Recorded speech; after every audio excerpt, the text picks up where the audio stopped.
नमस्कार, आप देख रहे हैं एवन उत्तर प्रदेश और मैं हूं आपके साथ भारती उत्कर्ष जैन। बुलेटिन की शुरुआत करेंगे इस वक्त की हेडलाइंस के साथ।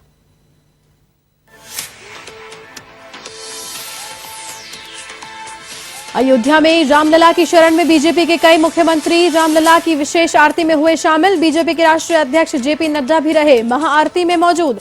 सरयू घाट पर दिखा राममय माहौल।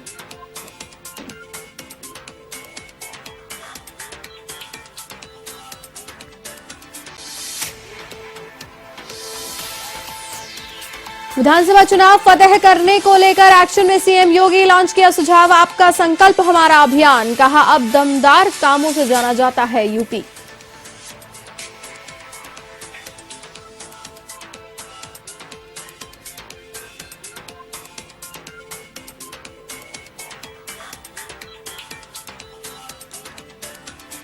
आठ दिन बाद मौत से हार गए कैप्टन वरुण। कुन्नूर में सीडीएस रावत के हेलीकॉप्टर में हुए थे घायल। ग्रुप कैप्टन के निधन से यूपी के देवरिया में सन्नाटा। कल आएगा पार्थिव देह।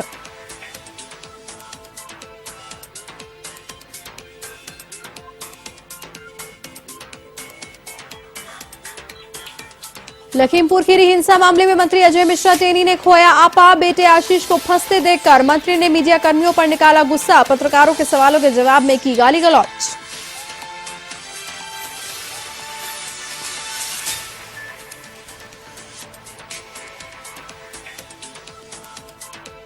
जालौन में डॉक्टर का महिला से मारपीट का मामला आया सामने। डॉक्टर ने नसबंदी कराने आई महिला को थप्पड़ मारने से गरमाया मामला। मुख्य चिकित्सा अधिकारी ने लिया संज्ञान।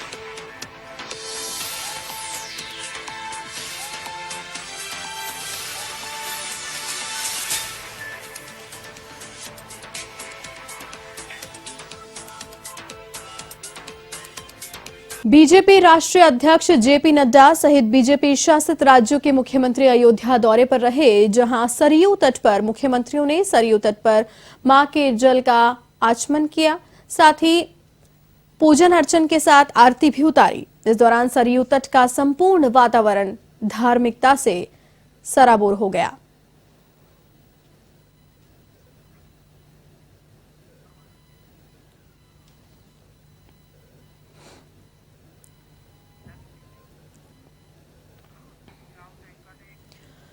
यूपी विधानसभा चुनाव के लिए बीजेपी जनता के सुझावों पर अपना संकल्प पत्र तैयार करेगी, जिसके लिए यूपी नंबर 1 सुझाव आपका संकल्प हमारा अभियान का सीएम योगी आदित्यनाथ ने शुभारंभ किया।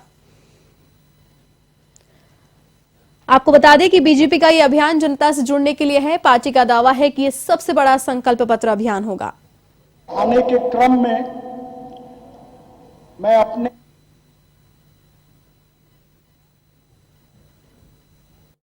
संकल्पों को हमारी सरकार ने पूरा किया है और उसकी एक झलक आपको यहां पर देखने को भी मिली है। और आपने विगत हर वर्ष, ये पहली सरकार थी जिसने 100 दिन पर अपनी रिपोर्ट कार्ड जारी किया था। जिस सरकार ने 100 दिन के साथ 3 महीने के कार्यकाल के बाद फिर 6 महीने में अपना रिपोर्ट कार्ड जारी किया, 1 वर्ष में अपना रिपोर्ट कार्ड जारी किया, दूसरे वर्ष में भी अपना रिपोर्ट जारी किया, तीसरे वर्ष में भी अपना रिपोर्ट कार्ड जारी किया और चौथे वर्ष में भी फिर 4.5 वर्ष पूरे होने पर भी अपना रिपोर्ट कार्ड जनता के सामने प्रस्तुत किया और कहा कि हमने जो कहा था सो करके दिखाया है। यह संकल्प लेकर के हम लोग गए थे और हमने इन संकल्पों को पूरा करने में कोई कोताही नहीं बरती। फर्क साफ है और वह साफ इस बात को लेकर के, पहले की सरकारें किसानों पर गोली चलाती थी।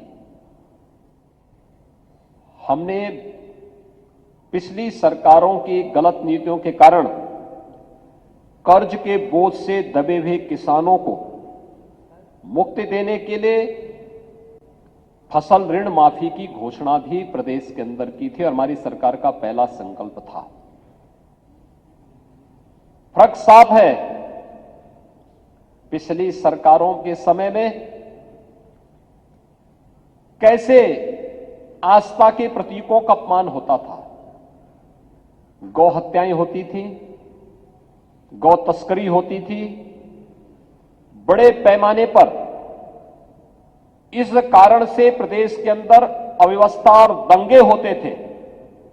हमारी सरकार आई, हमने इलीगल स्लॉटर हाउसेज बंद किए, अवैध बूचड़खाने बंद किए, तस्करी रोकी और तस्करी रोकने के साथ ही प्रदेश के अंदर निराश्रित गौ आश्रय स्थल बना करके लगभग 7 लाख गौवंश को आज हम सरकारी संरक्षण में देखभाल कर रहे हैं। हर गौवंश के लिए हर महीने 900 रुपए देने का कार्य सरकार कर रही है।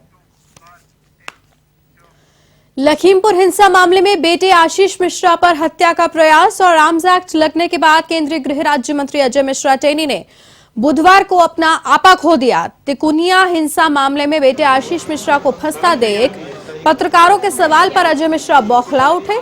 यही नहीं, अजय मिश्रा टेनी ने मीडिया कर्मियों पर गुस्सा निकालते हुए उन्हें अपशब्द कहे। इस बीच अजय मिश्रा को दिल्ली तलब कर लिया गया है। आपको बता दें कि लखीमपुर के ओयल में मदर चाइल्ड केयर के ऑक्सीजन प्लांट का उद्घाटन करने पहुंचे केंद्रीय राज्य मंत्री अजय मिश्रा टेनी से जब बेटे आशीष मिश्रा पर सवाल पूछा गया तो उन्होंने अपशब्दों का प्रयोग किया। फिलहाल अब अजय मिश्रा टेनी का वीडियो वायरल हो रहा है।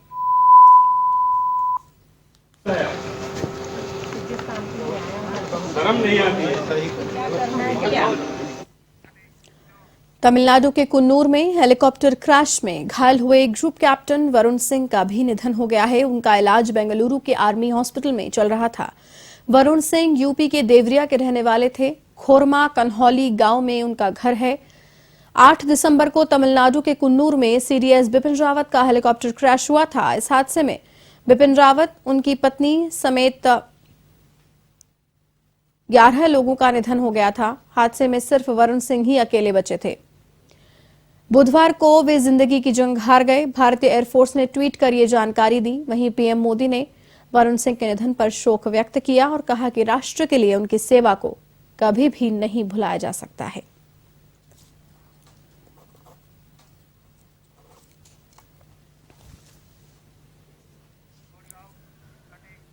उत्तर प्रदेश के देवरिया जनपद का रुद्रपुर का कन्हौली पैतृक गांव है शहीद कैप्टन वरुण सिंह का।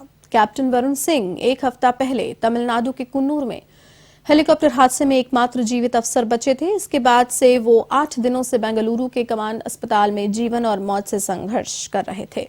बुधवार को उनके जीवन की डोर टूट गई। उनके निधन की खबर जैसे ही उनके गांव पहुंची, गांव में शोक की लहर दौड़ पड़ी।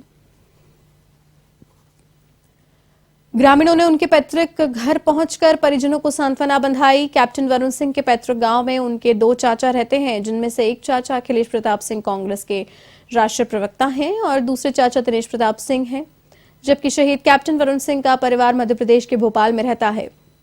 जब से कैप्टन वरुण सिंह अस्पताल में भर्ती थे, तब से गांव के लोगों ने उनके स्वस्थ होने की कामना की थी, लेकिन अब कैप्टन वरुण सिंह हमारे बीच नहीं रहे। शहीद के पिता दिनेश प्रताप सिंह ने कहा कि बेटे की अंत्येष्टि भोपाल में की जाएगी।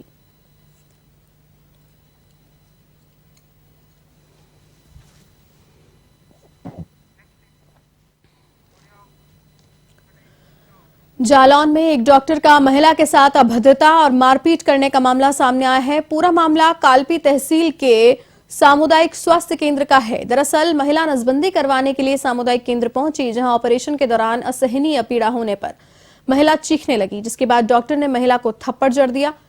मामले में महिला के परिजनों ने मामले की शिकायत मुख्य चिकित्सा अधिकारी से की, तो वहीं मामले को लेकर चिकित्सा अधिकारी एनडी शर्मा ने बताया कि डॉक्टर का महिला को थप्पड़ मारने का मामला उनके संज्ञान में आया है। मामले की जांच कराई जा रही है, जिसके बाद कार्रवाई की जाएगी।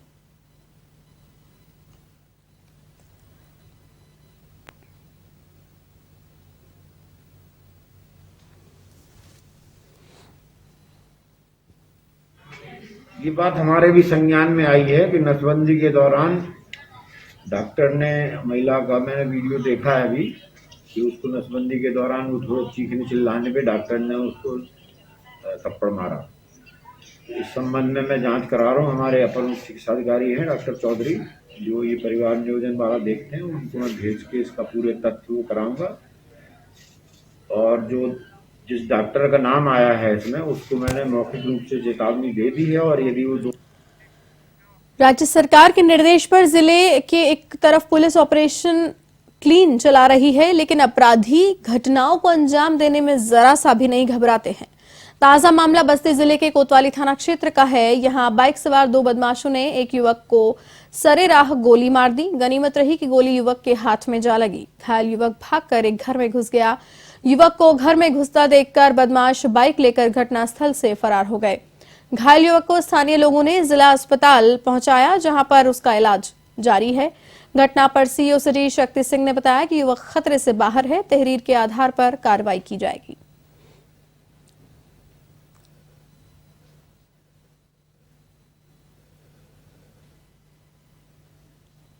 राम प्रसाद सोनकर निवासी ओरिजोत थाना कोतवाली बस्ती ने आरोपित किया है कि आज शाम को पांडे पेट्रोल पंप के सामने ओरिजोत जाने वाले मार्ग पर सीतापुर आई हॉस्पिटल के सामने जा रहे थे तो दो अज्ञात लोगों ने अपाची मोटरसाइकिल से आके उनके बाह में गोली मारकर घायल।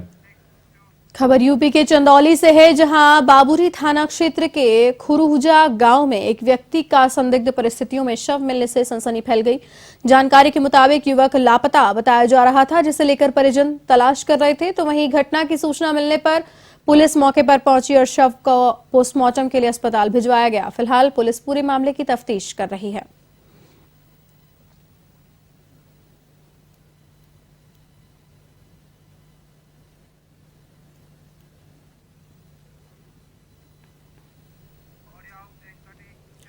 खबर महाराजगंज के कोल्हुई थाना क्षेत्र से है, जहां 18 नवंबर को बंदूक की नोक पर हुए दो मासूम के अपहरण के मामले में पुलिस के हाथ अब भी खाली हैं। बच्चों के अपहरण के 28 दिन बीत जाने के बाद बच्चों की मां ने पुलिस की कार्यप्रणाली पर सवाल खड़े करते हुए कहा कि पुलिस बच्चों को ढूंढने में सक्रिय नहीं है। तो वहीं इस घटना पर पुलिस का कहना है कि बच्चों को ढूंढने में पुलिस की टीमें लगाई गई हैं। जल्द ही बच्चों को बरामद कर लिया जाएगा।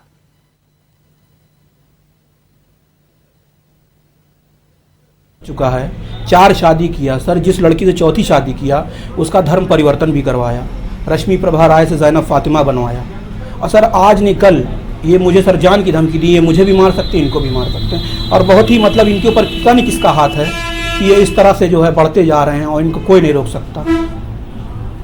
और इन्हीं के रिश्तेदार बोलते हैं कि कानून और पुलिस तो मेरी मुट्ठी में रहे। सर मैं न्याय चाहती हूँ, मुझे अपने बच्चे चाहिए और मुझे कुछ भी नहीं चाहिए। और इसने मुझे बहुत मारा पीटा। मैंने 2019 में भी कैंट पे FIR किया था थाने पे, जिसने इनके मसूद जो सऊद के पिता हैं उनके फ्रेंड जो हैं अफरोज सिद्दीकी करके, उनका चिल्मापुर में मातेश्वरी कटरा है, वो चलाते। वो हर एक क्राइम में वो साथ देते। और मेरे बच्चे को ये मुफ्ती साहब के वहाँ लेके गया अपहरण के बाद। मेरे बच्चे रो रो के कह रहे थे मुझे माँ के पास जाना, माँ के पास जाना। तो वहाँ पे पब्लिक घेर के और उसको निकाल दिया गया। सऊद अहमद को वहाँ सब लोग बचा लिए और उसको भगा दिए वहाँ पे। और मुझे इंसाफ नहीं मिला। और उसका अभी तक school Greenfield school children's academy Chilmapur में सर चल रहा है और उस पर कोई गवर्नमेंट रोक टोक कुछ भी नहीं लगा। आखिर स्कूल कैसे चल रहा है? किसी न किसी के कांटेक्ट में तो सऊद होगा। शाहजहांपुर में 18 दिसंबर को पीएम की होने वाली रैली को लेकर सपा के पूर्व विधायक राजेश यादव ने बड़ा बयान दिया है। राजेश यादव ने अपने बयान में आरोप लगाया कि पीएम की रैली में भीड़ जुटाने के लिए सरकारी अमले का गलत तरीके से फायदा उठाया जा रहा है, जिसके लिए हर गांव में एक रोजगार सेवक सेक्रेटरी नोडल अधिकारी बनाया गया। भीड़ जुटाने के लिए एसडीएम को भी लगाया गया है। रैली में शामिल होने वाली हर बस में कांस्टेबल लगाए गए, जबकि ये काम बीजेपी कार्यकर्ताओं का है। इस दौरान उन्होंने रैली को लेकर विरोध जताने की भी बात कही।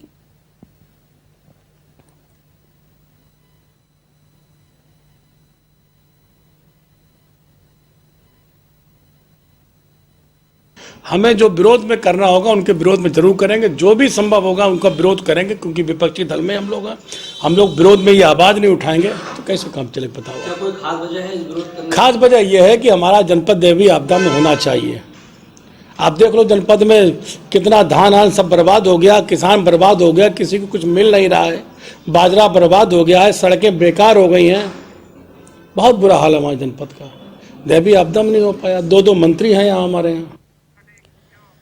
यूपी 2022 के विधानसभा चुनाव को लेकर तैयारियां जोरों पर हैं और इसी कड़ी में मुरादाबाद में सीएम योगी की सर्वोच्च प्राथमिकता वाले विकास कार्यक्रमों की समीक्षा बैठक का आयोजन हुआ। आयुक्त सभागार में ये बैठक आयोजित हुई।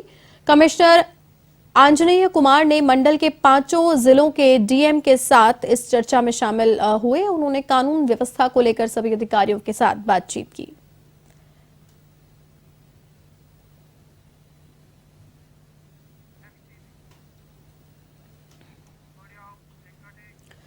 कोरोना के नए वेरिएंट ओमिक्रॉन ने देश में दस्तक दे दी है। ऐसे में ग्रामीण इलाकों और छोटे छोटे कस्बों में आज भी लोग बेखबर हैं। लोग बगैर मास्क बाजारों में खुलेआम घूम रहे हैं, जिससे कोरोना फैलने का और खतरा बढ़ रहा है। इसे लेकर अलीगंज स्वास्थ्य विभाग के अधीक्षक डॉक्टर रंजीत वर्मा ने बताया कि स्वास्थ्य विभाग की तरफ से व्यवस्थाएं बेहतर की गई हैं। कोरोना से बचाव के लिए 2 गज दूरी और मास्क जरूरी, बेहद जरूरी है।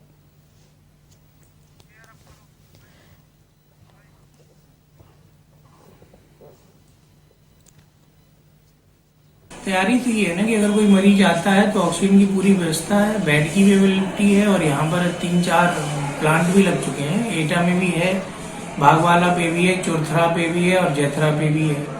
ये ऑक्सीजन प्लांट्स का भी सिस्टम है, लेकिन बात ये है ना कि लोग जागरूक नहीं हो रहे हैं। उन्हें ये लग रहा है ना कि पता नहीं क्या, हम समझाते भी लेकिन समझते नहीं है। तो क्या अभी जांचें कराई जा रही है? जांचें तो हो रही है, डेली जांचें हो रही है।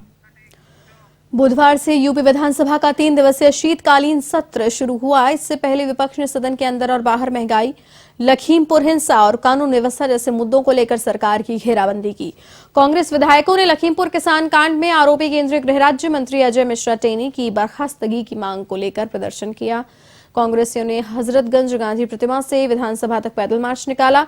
सपा विधायकों ने गन्ना किसानों की मांग को लेकर विरोध प्रदर्शन किया। सपा विधायक यहां गन्ना लेकर पहुंचे थे।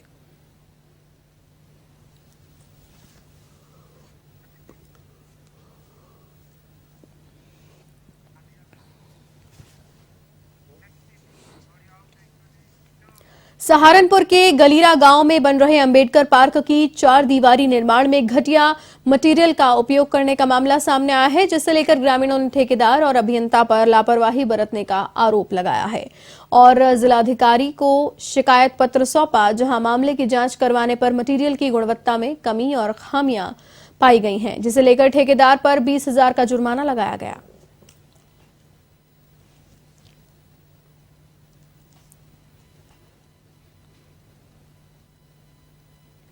और उन्होंने मौके पर जाकर के जांच की है और जांच में गुणवत्ता में कुछ कमियां पाई गई हैं, तो संबंधित जो उनका साइकिल ठेकेदार हैं उनके खिलाफ कड़ी कार्रवाई की, उनको नोटिस भी दी। कौशाम्बी के संयुक्त जिला चिकित्सालय में बिना घूस के कोई काम नहीं होता है। जी हां, मामला करारी थाना क्षेत्र से आई एक प्रसूता से जुड़ा हुआ है। दरअसल प्रसूता के परिजनों का आरोप है कि स्टाफ नर्स ने आशा कार्यकर्ता से प्रसूता के परिजनों से 3,600 रुपए दिलाने की मांग की। रुपए नहीं मिलने तक प्रसूता का इलाज न शुरू करने की बात भी कही। इस दौरान विरोध करने पर अस्पताल कर्मियों ने आशा कार्यकर्ता और प्रसूता के परिजनों से मारपीट की कोशिश की। इस दौरान विवाद बढ़ता देख अस्पताल के सीएमएस ने बीच बचाव कर मामले को शांत करवाया।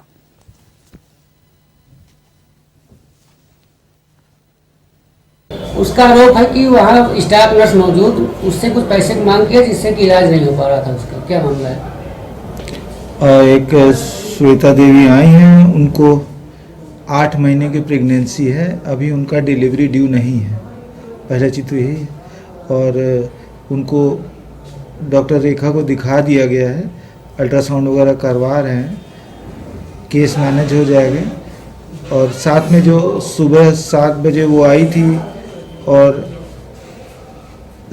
अस्पताल के कर्मियों और उनके साथ के उसके पति से कोई विवाद हुआ था, तो जिसके थ्रू ये लोग आपस में बहुत वाद विवाद हुआ। तो 10 बजे हम लोग भी गए, बहुत ये लोग लगातार कर रहे थे विवाद जो है सर, पैसे की वसूली ऐसा कुछ आ रहा है, ये क्या सत्यता? जो मैं गया था तो मुझको तो कहा नहीं गया पैसे की वसूली के बारे में।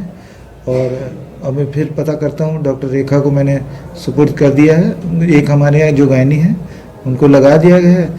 अभी 2 सिजेरियन होने वाले हैं, तो वो उसके बाद वो जा करके इंक्वायरी करके बता देंगे क्या। आपको क्या सर मान लिया जाए कोई अधिकारी यहाँ पे, अगर कोई अधिकारी आ रहा है उसके पास हम अपनी फरमाइश बताना चाहते हैं तो वो सेक्रेटरी रहती है, सिस्टर लोग उनकी बात सुन रहे थे, हमारी बात नहीं सुनते। हम बता रहे थे, हमारी बात सुन रहे, हमें बोल रहे कि ससुरी तुम यहाँ आके हंगामा कर देते। कौन बोल रहा था? वो सीमत जो यहाँ के दीपक से।